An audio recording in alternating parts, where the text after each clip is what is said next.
Hello guys, hello mga kasari, welcome back to my channel po ulit. So ayan guys, ganap ni Inday for today. Ayan, maulan guys na September 5. Ayan, sinamahan ko lang guys yung aking kapitbahay din na minsan ay nagpapaservice sa akin pagbibili ng ulam. Malapit lang naman guys sa palengke. So ayan, sinasamahan ko sila. So bali yung binabayad nila sa tricycle ay sa akin na rin binabayad kasi hinihintay ko na din sila. So, yung binabayaran nila ako ng balikan. So, ayan, 'di ba? Sideline ang Inday. Sayang din naman, guys. Wala din naman masyadong bumibili sa tindahan ko. Kaya ayan, service din pag may time. Sayang din naman. Basta marangal na pagkakakitaan okay lang 'yan. Go tayo diyan.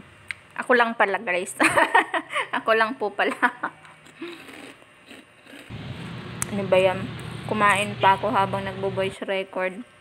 So, ayan guys, habang hinihintay ko sila, video lang ang Inday, habang bumibili ng ulam, yung aking sinerbisan. Dito lang ako sa gilid ng highway. Yan, nakakapanghinayang din kasi guys, pagka tatanggihan ko sila, malaki din yung binabayad, 100 pesos din, tapos ang lapit lang naman ng palengke. So, para may remembrance man lang. Ito po service po ang Inday. Daig pa ang lalaki kaskasero.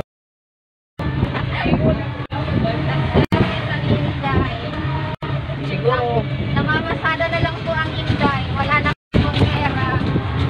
May nakaporento. May nakira. May ampon. may nag May pasaheros na po ako. Apang. Kaya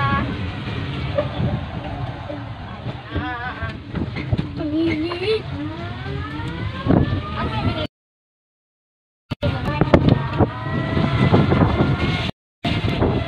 Ang English lang pwet-pwet.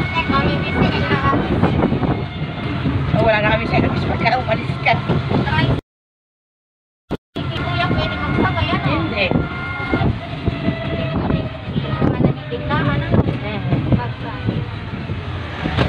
Tsaka hindi po pwede kami umalis doon. Walang bantay.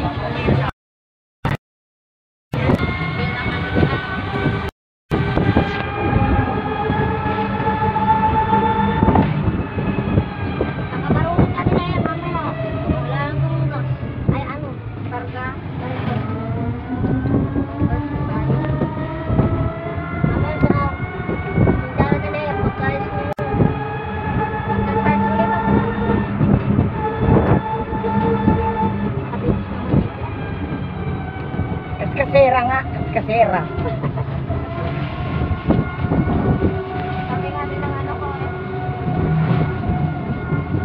ba't nakasikil na malaki ng motor?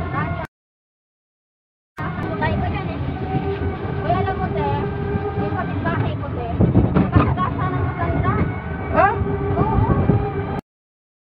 Makalawa. Bakit? Nabali yung utot. Naku po. Kapit niya yung asawa niya dun sa San Fernando. Nakapasig na trabaho. Gati-gati daw niya ng terminal. Pagligaw daw niya galing tanda. Ano pa siya? Ay, nagpapagayo. Eh, marupok pa naman ang buto ng may edad na. Oo. Ay, nagpapadoktor pa sila ngayon. Tapos siya, ika-ika rin. Hindi niya nakita yun. Nalikuhan daw niya. Pagligaw daw niya. Nasa may matanda. Eh, baka mabilis pa. Hindi naman mapipila yun ng ano.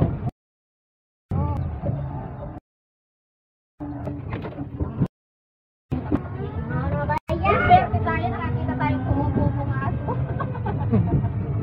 Makain yung tao Kasi daw yung bebe, nung nakapera daw sa akin. Sinungaling sila Kayo niya pumupupong ka, paano magkakapera? Dapat matayin yung aso ng pera. Ikaw mo naman itong aso na ito. Kung kailan palapit na tayo sa katatawin.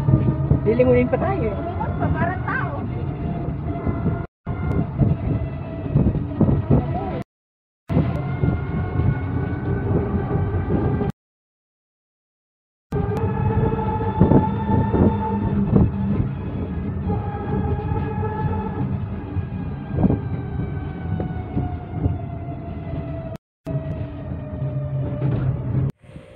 Ayan guys, nakauwi na pala kami niyan. So ayan, nag-try ako guys, bumili ng konting grocery doon sa sa O-Save guys. Kung nakakakita kayo ng grocery na O-Save ang pangalan, kung meron diyan sa mga area ninyo.